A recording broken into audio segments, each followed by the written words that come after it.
हिंदी की कक्षा में मैं असिस्टेंट प्रोफेसर अनुप्रीत कौर आप सभी का अभिनंदन करती हूँ।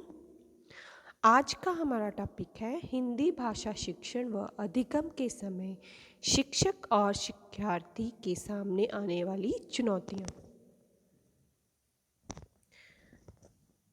भाषा में कुशलता अर्जित करने के लिए अभ्यास करना आवश्यक होता है। बच्चा जन्म के कुछ महीनों पश्चात ग्रहण करते हुए धीरे धीरे भाषा की ध्वनियों को मस्तिष्क में एकत्र करना प्रारंभ कर देता है। बड़ा होने पर भाषा के शुद्ध और स्तरीय प्रयोग भाषाई कुशलताओं के निरंतर अभ्यास से संभव है। हर बच्चा मातृभाषा को ही सुगमता से सीख जाता है। जहाँ पर हिंदी मातृभाषा के रूप में विद्यार्थी पढ़ता है, उसे हिंदी अधिगम सीखना अथवा व्यवहार परिवर्तन में ज़्यादा कठिनाइयों का सामना नहीं करना पड़ता। ना ही शिक्षक को हिंदी शिक्षण में अधिक कठिनाइयाँ आती हैं, परंतु अहिंदी भाषी प्रदेशों में शिक्षक और शिक्षार्थी के लिए हिंदी शिक्षण और हिंदी अधिगम श्रम साध्य कार्य है। हिंदी भाषा शिक्षण व अधिगम के समय शिक्षक शिक्षार्थी के सामने आने वाली चुनौतियों पर विचार विमर्श करने से पहले शिक्षण और अधिगम से क्या अभिप्राय है, यह जान लें।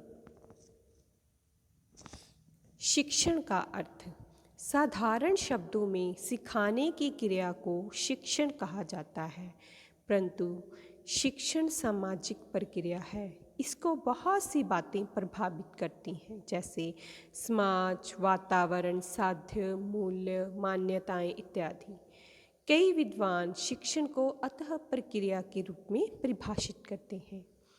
H.C. मॉरिसन अनुसार शिक्षण वह प्रक्रिया है जिसमें अधिक विकसित व्यक्तित्व कम विकसित व्यक्तित्व के संपर्क में आता है और कम विकसित व्यक्तित्व की आगे की शिक्षा के विकास की व्यवस्था करता है। यानी कि शिक्षण क्या है? सिखाने की प्रक्रिया को, जिसे हम टीचिंग बोलते हैं, उसको बोलते हैं शिक्षण। ठीक है, शिक्षण वह प्रक्रिया है जिसमें अधिक विकसित व्यक्तित्व विकसित कौन होगा? जो सिखाने वाला होगा। अध्यापक भी हो सकता है, गुरु भी, हमारे माता पिता। ठीक है, और कम विकसित व्यक्तित्व जिसने सीखना है।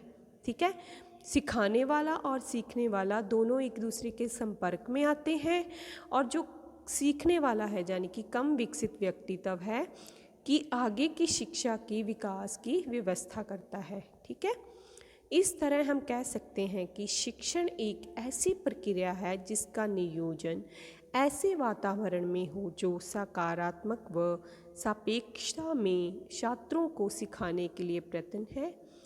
शिक्षण का अर्थ ही सिखाना होता है। यह प्रक्रिया सदृश्य हो, विकासात्मक हो, उपचारात्मक हो एवं सतत हो, औपचारिक हो एवं अनौपचारिक भी हो सकती है। ठीक है, कि जो सिखाने की प्रक्रिया हो वो किसी भी प्रकार की हो सकती है।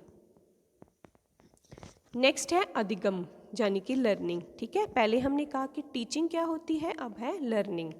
ठीक है, अधिगम का साधारण अर्थ सीखना है, परंतु आज के शिक्षाविद अधिगम को व्यापक अर्थों में लेते हैं। सीखने के साथ व्यवहार में परिवर्तन भी होना आवश्यक है, अर्थात अधिगम का अर्थ है सीखना अथवा व्यवहार परिवर्तन।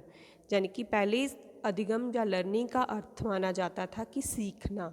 ठीक है, लेकिन अब क्या मानते हैं कि सिर्फ सीखना ही इसका जो मतलब नहीं है, इसका अर्थ नहीं है। इसका व्यापक अर्थ है सीखने से जो व्यवहार में बदलाव होता है उसे सीखना माना जाता है। ठीक है, परंतु व्यवहार में परिवर्तन तभी श्रीधाशित आता है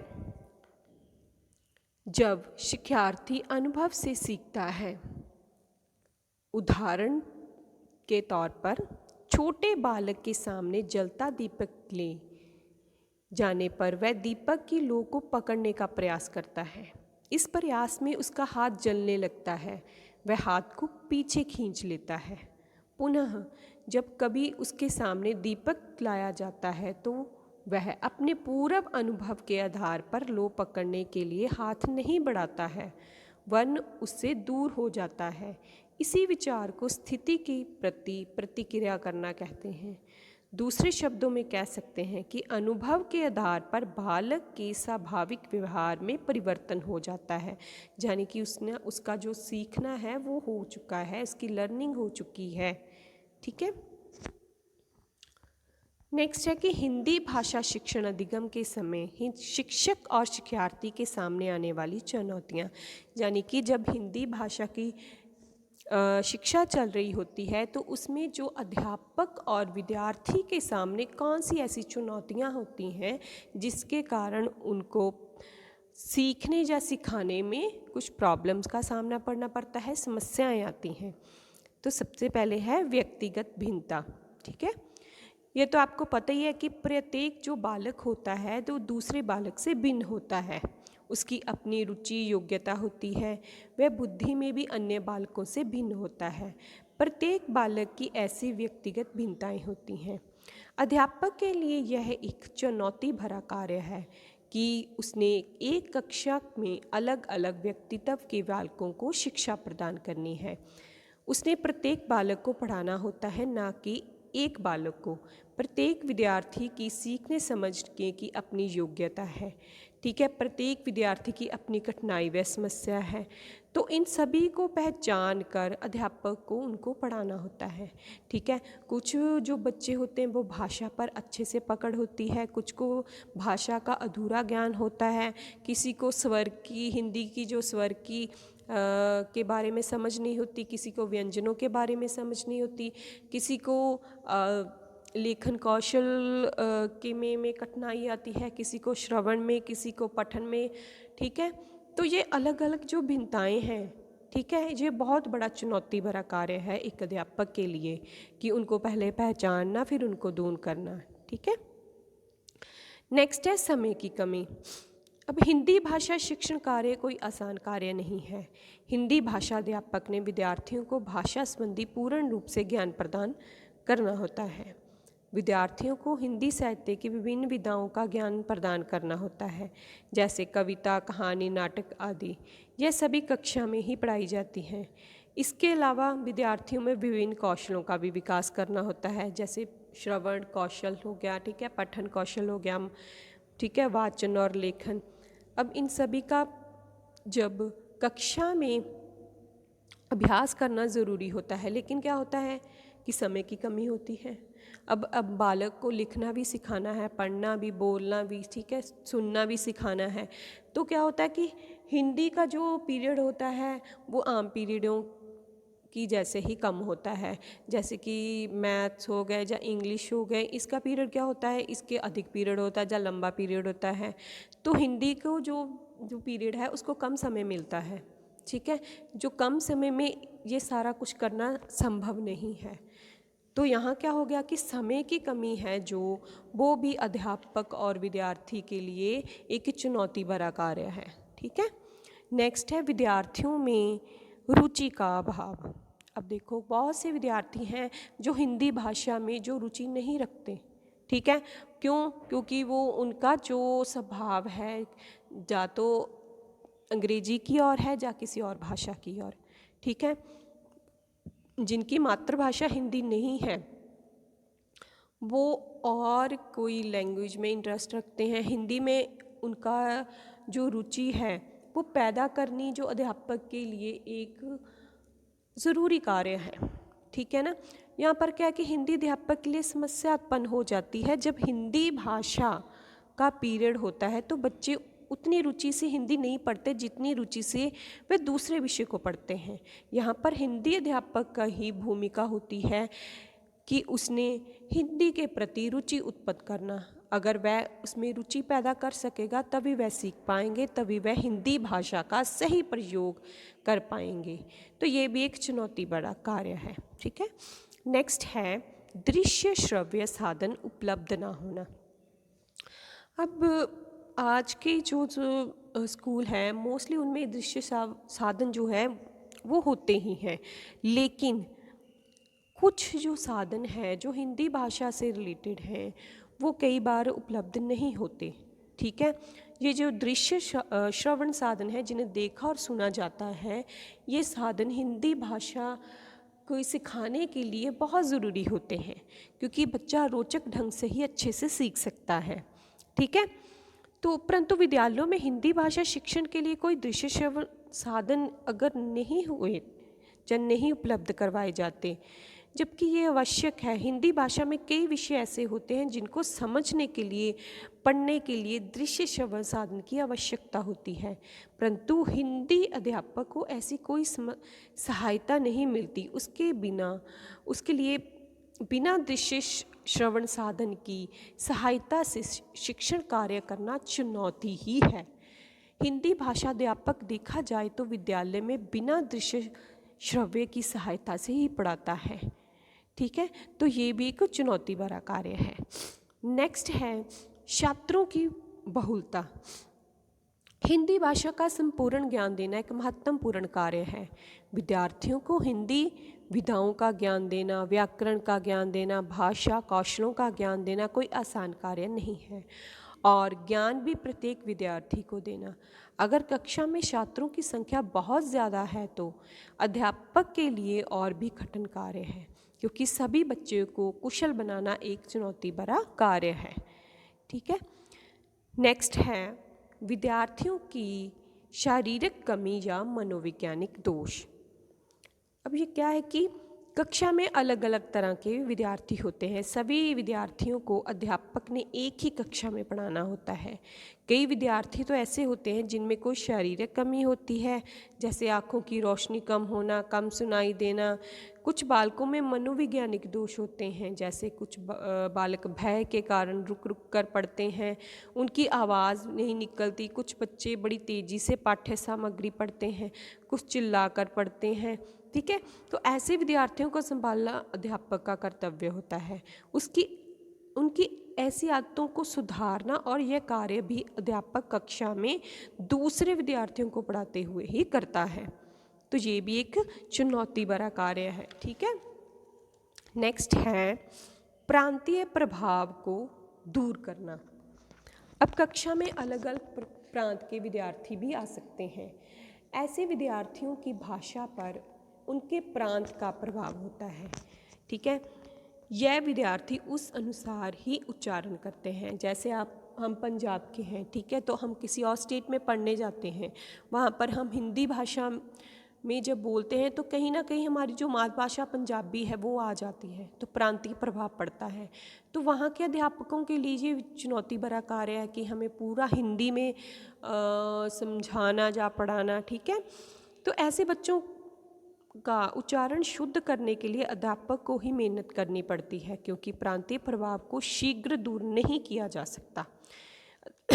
अध्यापक के लिए यहाँ पर एक चुनौती होती है कि इन विद्यार्थियों का शुद्ध हिंदी भाषा बोलने वाले विद्यार्थियों के स्तर तक ले जाना।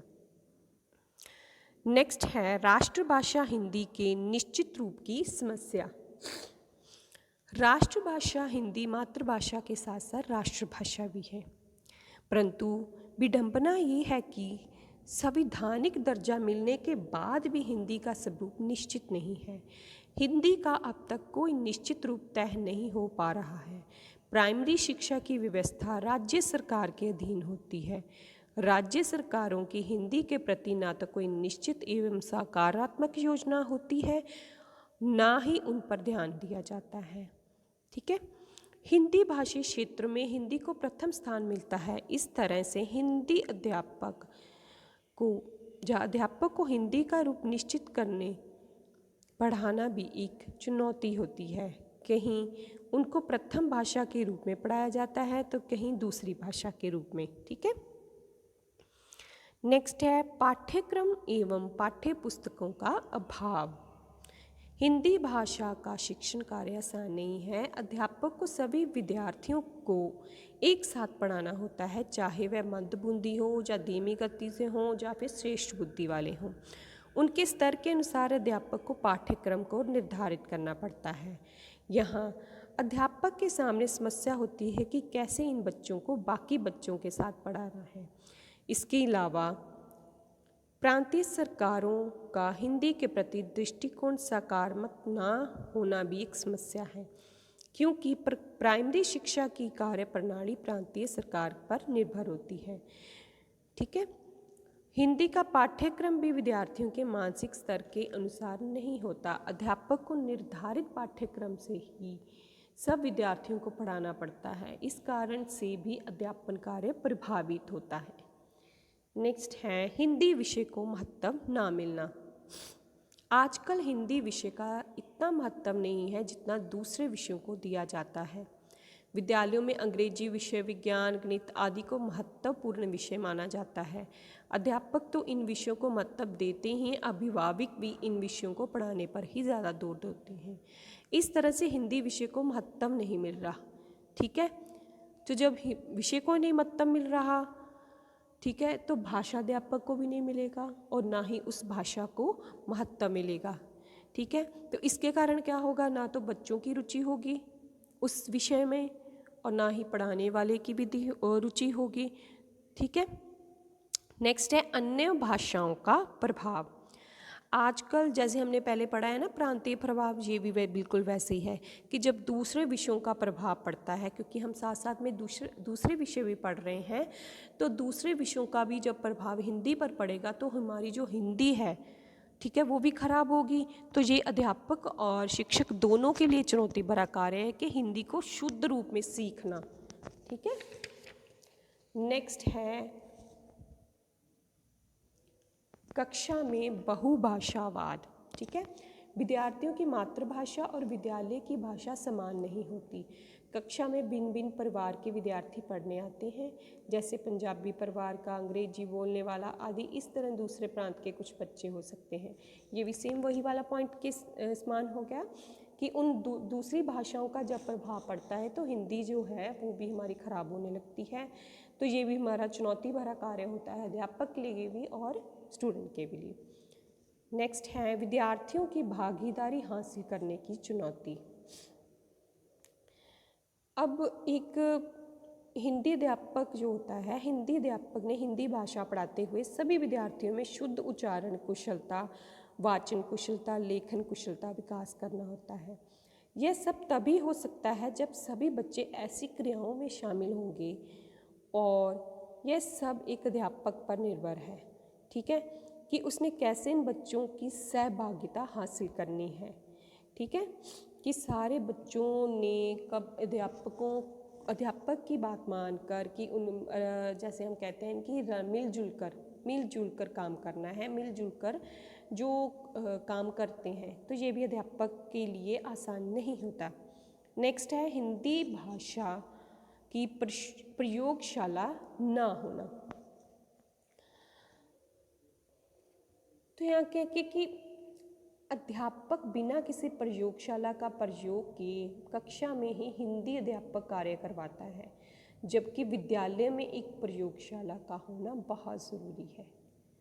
ठीक है। नेक्स्ट है प्रेरणा की कमी।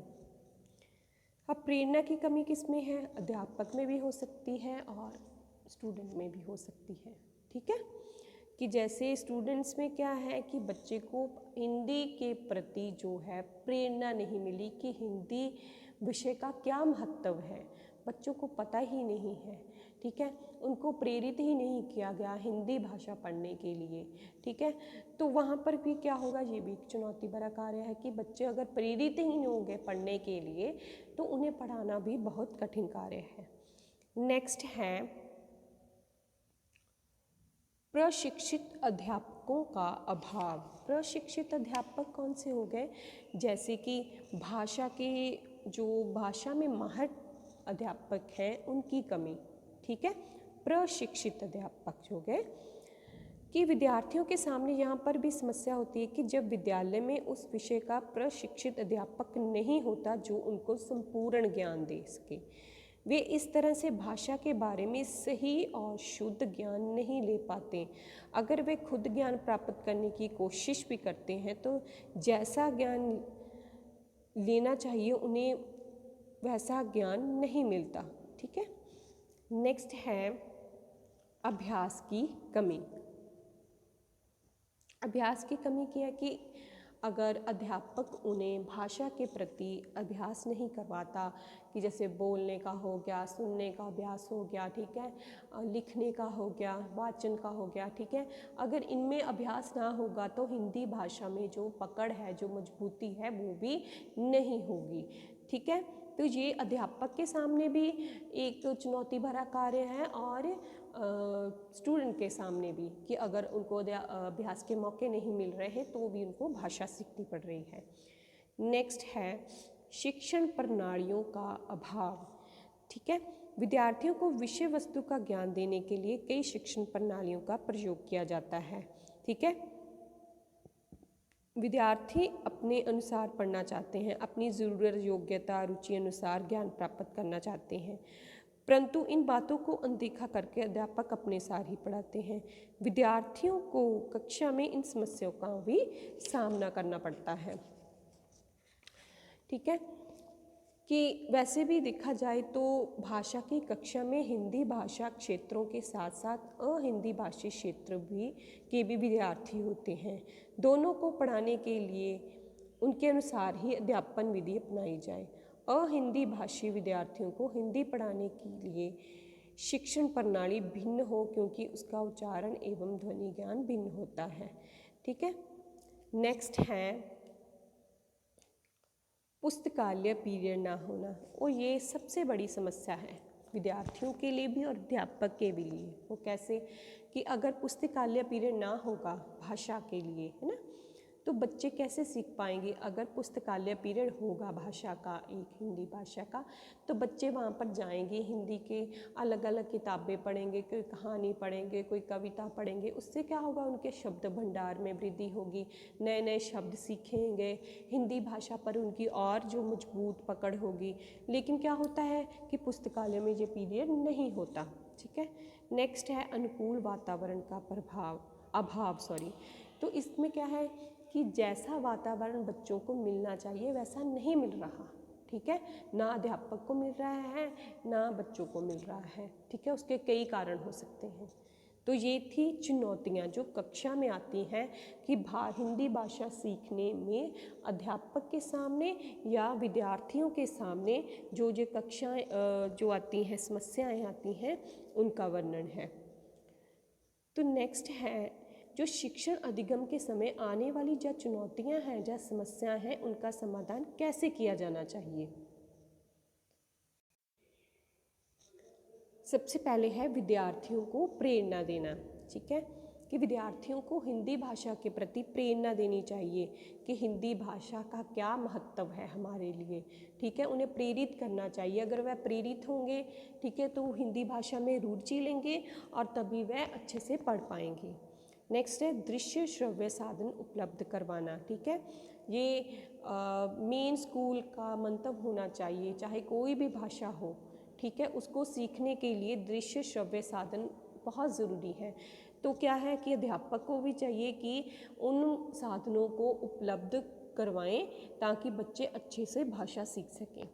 नेक्स्ट है अभ्यास पुस्तकें उपलब्ध करवाना, ठीक है, कि जैसे छोटे बच्चे होते हैं उनको भाषा सीखने के लिए अभ्यास पुस्तकें बहुत ज़रूरी होती हैं, जिस पर वो बार बार अभ्यास करके भाषा पर अच्छी पकड़ पा लें। नेक्स्ट है अध्यापकों को प्रशिक्षण देना, ठीक है।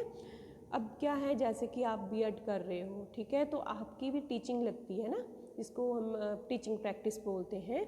उसका क्या मंतव्य है कि आपको प्रशिक्षण दे रहे हैं, आपको टीचिंग दे रहे हैं कि आपने कैसे पढ़ाना। तो ऐसे ही अध्यापकों को भी ट्रेनिंग देनी चाहिए, ठीक है, कि उन्होंने कक्षा में कैसे भाषा को सिखाना है। नेक्स्ट है भाषा अध्यापकों को नियुक्त करना, ठीक है, कि हिंदी भाषा सिखाने के लिए, चाहे कोई भी भाषा सिखाने के लिए, उस ही भाषा में माहिर जो अध्यापक हैं उनकी नियुक्ति करनी चाहिए ताकि वो भाषा का शुद्ध ज्ञान बच्चों को दे सकें। नेक्स्ट है कक्षा में छात्रों की संख्या कम करना, यानी कि कक्षा में जितने छात्रों की ज़रूरत है उतनी ही होनी चाहिए, ठीक है। अगर ज़्यादा बच्चे होंगे तो अध्यापक को पढ़ाने में परेशानी होगी ही होगी। नेक्स्ट है अनुकूल वातावरण प्रदान करना, ये भी क्लियर है। नेक्स्ट है विस्तृत अध्ययन करवाना, कि भाषा पर विस्तृत अध्ययन करवाना चाहिए बच्चों को, ठीक है। नेक्स्ट है हिंदी विषय को महत्व देना। ये पहले भी हमने बताया है कि आप बच्चों को हिंदी भाषा का क्या महत्व है इससे परिचित करवाना। नेक्स्ट है पुस्तकालय पीरियड की व्यवस्था होना। नेक्स्ट है भाषा प्रयोगशाला का प्रबंध होना। तो यह क्या थे कि शिक्षण अधिगम के समय जो आने वाली चुनौतियां या समस्याएं हैं उनका समाधान, जिससे करने के पश्चात बच्चा अच्छे से और शुद्ध रूप से भाषा को सीख सकता है।